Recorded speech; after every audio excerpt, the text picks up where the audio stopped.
Good morning everyone, welcome to এমটি টাইমস্ট্রি blog. দেখো আমার বাসন কাসন সব জমে গেছে, কারণ ঠান্ডা ঠান্ডার দিন না, সাথে সাথে মাজতে ইচ্ছা করে না। এখানে ওয়েদারটা ভীষণ খারাপ, বৃষ্টি হচ্ছে। তো দেখো রান্না বান্না তো হয়ে গিয়েছে, আজকে একাদশী, তো গ্যাস পরিষ্কার করা হয় না, ডাইনিং পরিষ্কার করা হয়নি। এদিকে মোটামুটি কাজ হয়ে গিয়েছে রান্নাঘরে। তো দেখো বিছানা টিছানা গুছিয়ে ফেলেছি, আজকে সকাল সকালে বিছানা গুছিয়ে ঘরটা গুছিয়ে ফেলছি।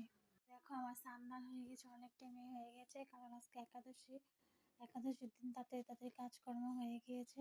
আর ছেলে স্কুল থেকে আসলো, স্কুল থেকে এসে আবার খেলতে চলে গেল।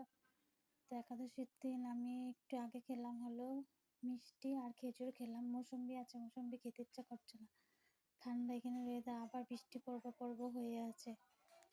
ওই দেখো স্কুল থেকে এসে খেলতে গিয়েছিল, খেলার মানে সাথী পায়নি, আবার চলে আসলো। দেখো এই দেখে ড্রেস ড্রেস খুলে ব্যাগ ট্যাগ ধুয়ে চলে গেছিলাম, আবার চলে আসে। ঘরে ঢুকতে দেবো না, যা পাক।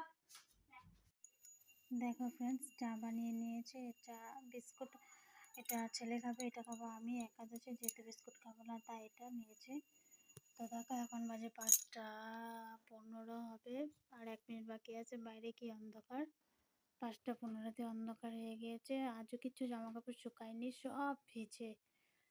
তো আমরা এখন চা খাবো। ছেলে ক্রিকেট একাডেমি থেকে আসলো, দেখো ছেলে ক্রিকেট একাডেমি থেকে আসলো, তো আমরা চাটা খেয়ে নিই।